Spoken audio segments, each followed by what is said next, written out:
জগন্নাথ দেবের কাছে এই যে বলা হয় যে অ্যাকচুয়াল সিগনিফিক্যান্ট কী, অনেকে আমরা বলি জগন্নাথ বলরাম সুভদ্রা, কেন বলি? আমরা তো বলি না যে সুভদ্রা বলরাম জগন্নাথ বা বলরাম সুভদ্রা জগন্নাথ, কেন বলি না?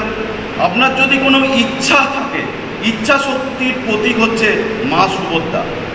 তারপরে আপনার যদি মনে কোনো কামনা বাসনা থাকে, ইচ্ছা না হলে আপনার মনে কামনা বাসনা জাগবে না, যে কামনা বাসনা যদি বলা হয় সেটি হচ্ছে বলভদ্র দেবের প্রতীক, এবং সম্পূর্ণ ফলস্বরূপ আপনাকে ফলদান করবে জগন্নাথ।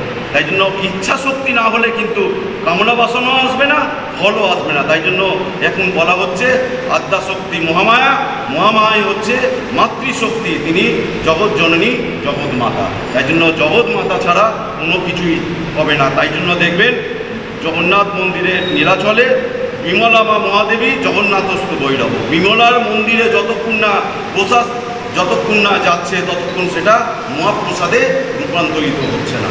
তাই জন্য জগন্নাথ দেবকে এটা আদেশ দিয়েছেন মা বিমলা, যে আমার কাছেই তুমি প্রথমে প্রসাদ দেবে, তারপরেই সেই প্রসাদ মহাপ্রসাদে রূপান্তরিত হবে। এইভাবেই আমরা এবছর জগন্নাথ মহাপ্রভুকে আমরা উল্টো রথের দিন আমরা নিয়ে আসবো, নিয়ে এসে আমরা আবার সেই রত্নবেদিতে ওনাকে অধিষ্ঠান করব।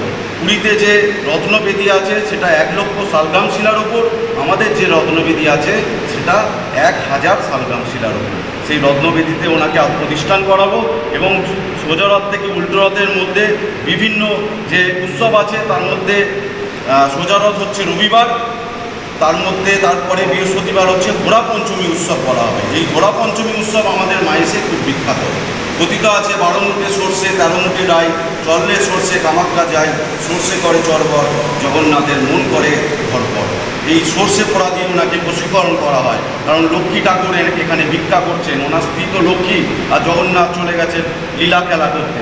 তো ঠিক মানব রূপের মতন আমাদেরও ঘরের যেমন স্ত্রী বউরা, যারা তার হাজব্যান্ড যদি বাইরে চলে যায় তো তার স্ত্রীরা যেমন রাগ করে, ঠিক সেরকমই মা লক্ষ্মী রেগে আছে। তো মা লক্ষ্মীকে সন্তুষ্ট করবার জন্য যেই উনি সর্ষে পোড়া দিয়ে বশীকরণ করে গেলেন, তার ওনার মন ধরপর করে, তখন আর তিনি থাকতে পারেন না। তারপরে আগামী রবিবার, মানে সোজা রথ থেকে উল্টো রথের মধ্যে যে রবিবার পড়ছে, উল্টো রথের আগের দিন 14ই জুলাই এবছরে উদ্যোগ নিতে চলেছি যে দ্বাদশ গোপাল উৎসব। এই দ্বাদশ গোপাল উৎসব আমাদের মায়েসে খুব বিখ্যাত, কারণ এই মায়েসে স্বয়ং চৈতন্য মহাপ্রভু যেহেতু মায়েসকে নবনীলাচল আখ্যা দিয়েছেন, এই নবনীলাচল আখ্যায়িতর জন্য আমাদের চৈতন্য মহাপ্রভু এই মায়েসের রথের চারপাশে তিনি নাম কীর্তন করেছিলেন তার দ্বাদশ গোপালকে নিয়ে, যেমন অভিরাম গোস্বামী, ধনঞ্জয় পণ্ডিত, শ্রীধর এবং মুকুন্দ, সমস্ত কমলাকর, পিপলাই, তারপরে বিভিন্ন আমাদের এই দ্বাদশ গোপালদের নিয়ে তিনি লীলা নাম কীর্তন করেছিলেন। তাই জন্য আমরা এবছর সেই দ্বাদশ গোপাল উৎসব আমরা পালন করতে চলেছি। আমরা মহাপ্রভুকে নিয়ে আমরা বেরোবো জগন্নাথ মন্দির থেকে পদযাত্রায়, পদব্রজে আমরা সেই নাম কীর্তন করতে করতে ঢোল বাজিয়ে আমরা যাব রথের পাশে। রথ যেহেতু মাসির বাড়ি ওখানেই থাকবে, রথের চারপাশে 7 পাক প্রদক্ষিণ করবো, তারপরে আমরা সেই চৈতন্য মহাপ্রভুকে মিলন করাবো জগন্নাথ দেবের মাসির বাড়িতে, সেখানে জগন্নাথ দেব আছে। এই দ্বাদশ গোপাল উৎসব এই বছরে আমরা করতে চলেছি, এটাও একটা দৃষ্টি আকর্ষণ করতে চলেছি আমরা। এবং আগামী 15ই জুলাই হচ্ছে আমাদের পুনর্যাত্রা উৎসব। সেই পুনর্যাত্রা উৎসবের দিন আবার আমরা জগন্নাথ মহাপ্রভুকে সেই ঘরে আমরা ফিরিয়ে আনব। এইভাবেই আমরা এবছরের রথযাত্রা উৎসব আমরা অনুষ্ঠান সূচি